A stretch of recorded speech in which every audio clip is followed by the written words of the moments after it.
രണ്ട് പെൻസിലുകളുടെ കഥ പറയാം. ഒരു മുതിർന്ന പെൻസിലും ഒരു ഇളയതും. ഒരു കുട്ടിയുടെ സ്കൂൾ ബാഗിലാണ് ഇരുവരുടെയും വാസം. തന്നെ വരയ്ക്കാനെടുക്കുമ്പോഴൊക്കെ ഇളയ പെൻസിൽ പേടിച്ച് വിറച്ചു തുടങ്ങും. താൻ വരയ്ക്കുന്നത് തെറ്റുമോ, മുനയൊടിഞ്ഞ് പരിക്ക് പറ്റുമോ, ഇങ്ങനെയുള്ള ഭയം. വര ശരിയാകാതെ കുട്ടി അവനെ തിരികെ വെച്ച് മുതിർന്ന പെൻസിൽ എടുക്കും. ഒരിക്കൽ മുതിർന്ന പെൻസിൽ ചെറിയ പെൻസിലിനെ ധൈര്യപ്പെടുത്തി. മുനയൊടിഞ്ഞാലും പേടിക്കേണ്ട, വീണ്ടും വെട്ടിയൊരുക്കി വരച്ചു തുടങ്ങാം. വര തെറ്റിയാലും പേടിക്കേണ്ട, മായ്ച്ചു തിരുത്താൻ നിന്റെ മറുവശത്തൊരു റബ്ബറുണ്ട്. കുട്ടി പെൻസിലിന് ആത്മവിശ്വാസമായി. പക്ഷെ അവൻ ഒരു ശ്രദ്ധയുമില്ലാതെ വരച്ചു തുടങ്ങി. തെറ്റുമ്പോഴൊക്കെ മറുവശം കൊണ്ട് മായ്ച്ചു തിരുത്തി, മുനയൊടിഞ്ഞപ്പോഴൊക്കെ വെട്ടി മൂർച്ചയാക്കി. അവൻ്റെ നീളം കുറഞ്ഞു വന്നു. മുതിർന്ന പെൻസിൽ വീണ്ടും അവനെ വിളിച്ചു. ഒരു കാര്യം പറയാൻ മറന്നു. വരയ്ക്കും തോറും മായ്ക്കും തോറും നീ ചെറുതായി വരും.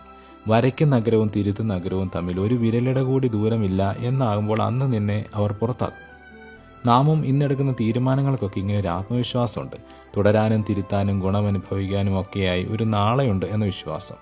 ഇപ്പോഴെന്നും പിന്നീടെന്നും ഇന്നെന്നും നാളെയെന്നും ഒക്കെ രണ്ടായി പറയാൻ നേരമില്ലാത്തൊരു നേരം വരും.